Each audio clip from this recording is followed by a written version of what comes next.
Every day, governments from around the world give their daily coronavirus updates. In the UK, that takes place at 5 PM on weekdays.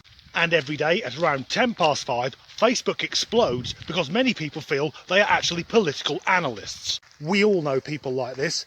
People like Tracy, who's an unemployed single mother of 5, whose children come in various different colours, who describes herself as an expert in living at large and has completed part 1 of her crystal therapy course online. But apparently she knows more about the situation than the BBC's Laura Koonsberg. Or Gary, who describes himself as having political views which are slightly left of centre, but it turns out he's a barely veiled communist. Coronavirus wouldn't exist if the Tories weren't in charge! And then every day we have the same journalists asking the same questions, always starting with, when will restrictions be lifted? Now, I'm not a politician, but I'm guessing that given that the UK is roughly 2 weeks behind Italy in the pandemic, and given that Italy is now starting to lift restrictions, the British government will probably watch to see what happens over there. Because if it all goes well, then restrictions will also be lifted in the UK. However, if 9 million ITIs suddenly drop dead, the lockdown will persist in the UK. And then various other journalists will ask the same 2 or 3 questions that they ask every sodding day. And this goes on until 6 o'clock, when the 6 o'clock news takes over and we watch highlights of the last fucking hour. But now, an exciting new aspect has been added to the daily update, because 1 question per day will have come from a member of the public.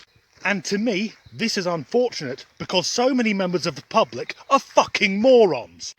The first of these questions came yesterday from a grandmother who asked, "When will I be able to hug my grandchildren again?"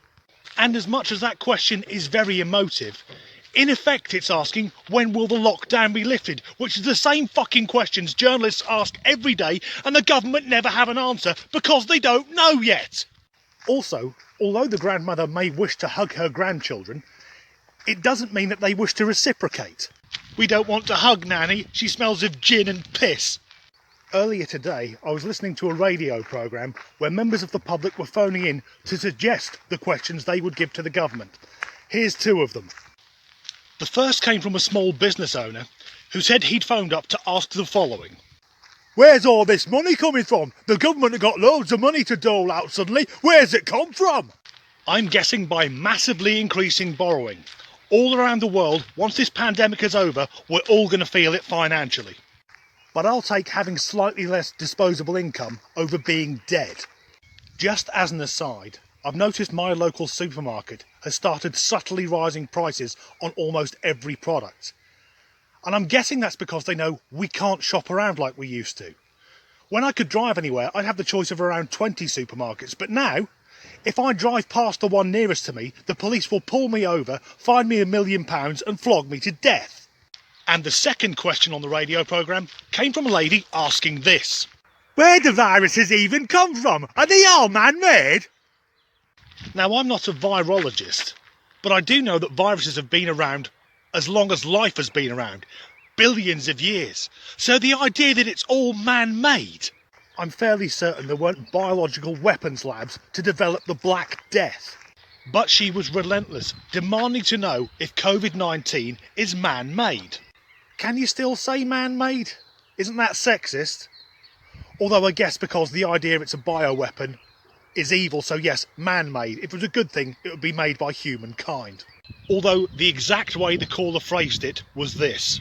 "Are you sure it wasn't made by a naughty person?" A naughty person. Is that the best way to describe a bioterrorist or someone who runs a chemical weapons lab?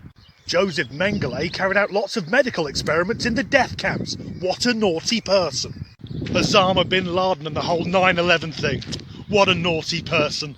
And these are the callers that the BBC have decided are sane enough to go on the air. I'd love to know how many people called the Jeremy Vine show, asking if it was okay to inject themselves with disinfectant. And I've seen on the news that over in the USA, a handful of people have taken the president's bizarre advice and injected themselves with household cleaning products. I'm surprised they managed to get the child-proof caps off the top of the bottles. But in the grand scheme of things, that's no worse than phoning up the UK's most popular radio station and asking if typhoid was made by the North Koreans. Why can't we have a global pandemic that only kills thick people? Although, to be honest, just getting rid of health and safety would sort that out. Imagine how wonderful it would be living in a world free of morons. Although I'm aware I'm teetering on eugenics here. Stay safe, stay sane, and support the NHS. I record these videos on my one walk of the day, and for the last few weeks it's been unseasonably hot and sunny, meaning that loads of people are out and social distancing is quite awkward. But today it's dreary and raining and I've barely seen another person. This is wonderful. The way the Brits will beat coronavirus is with drizzle.